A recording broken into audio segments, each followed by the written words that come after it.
તો આ તરફ રાજકોટની એસએનકે સ્કૂલ વિવાદમાં આવી છે અને ધોરણ 6 ની બાળકી સાથે અભદ્ર વર્તન કરવામાં આવ્યું છે। બસમાં અભદ્ર વર્તન કર્યાનો વાલી દ્વારા આક્ષેપ કરવામાં આવ્યો છે। ધોરણ 12 ના છાત્રોએ અભદ્ર વર્તન કર્યાનો આક્ષેપ કરવામાં આવ્યો છે। વિદ્યાર્થીની દ્વારા વાલીને ફરિયાદ કરવામાં આવી।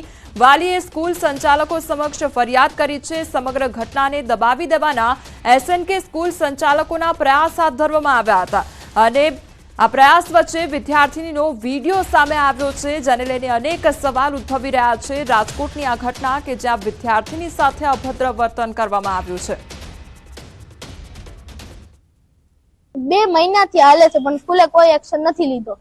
11th સ્ટેન્ડર્ડના છોકરાઓ એમને બુલી કરે છે અને અમારી ઉપર રોજ રોપ જમાવે છે, જેમ ભાવે અમારા મા બાપને કહે છે।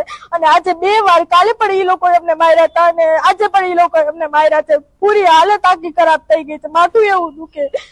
સ્કૂલ વાળાઓએ 5મી વાર કમ્પ્લેન કરી તો કોઈ એક્શન લેવાતું નથી। અમારી સાથે સંવાદદાતા હાર્દિક ફરી એકવાર જોડાઈ ગયા છે। હાર્દિક, પહેલા રાજકોટની આંગણવાડી અને હવે રાજકોટની એસએનકે સ્કૂલ વિવાદમાં આવી છે, જ્યાં વિદ્યાર્થીની રડતા રડતા પોતાની વેદના સંભળાવી રહી છે। શું અપડેટ તેને લઈને?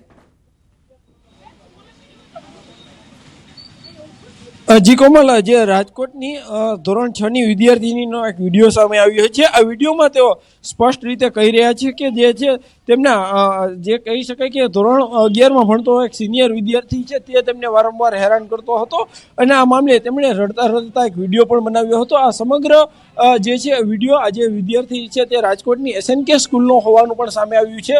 જોકે અત્યારે આ મામલે વાલીઓ જે છે મીડિયા સામે આવીને સ્પષ્ટ રીતે કંઈ બોલવાનો ઇનકાર કરી રહ્યા છે, પરંતુ આ એક વધુ એક શાળા છે તે વિવાદમાં આવી છે। કેટલે અંશે આ યોગ્ય કહી શકાય? એક ધોરણ 6માં ભણતી વિદ્યાર્થીની છે તે જે છે એ સુરક્ષિત નથી, કે એમને જ એક વિદ્યાર્થી છે તે હેરાન પરેશાન કરી રહ્યો છે।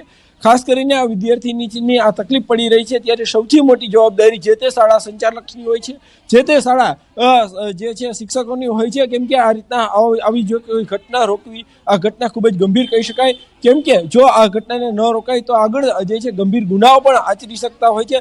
ત્યારે આ વિદ્યાર્થીની એક રડતા રડતા પોતાનો વિડીયો બનાવવા મજબૂર બની છે। ત્યારે હવે જે છે ક્યાંક વાલીઓમાં પણ એવો આક્રોશ જોવા મળી રહ્યો છે કે આ જે શખ્સો છે તેમની સામે કાર્યવાહી થવી જોઈએ। એટલું જ નહીં, શાળા સંચાલકો સામે પણ કાર્યવાહી થવી જોઈએ, કેમ કે સમગ્ર બાબતની જવાબદારી શાળા સંચાલકોની પણ હોય છે। જી હાર્દિક, સમગ્ર માહિતી બદલ આપનો આભાર।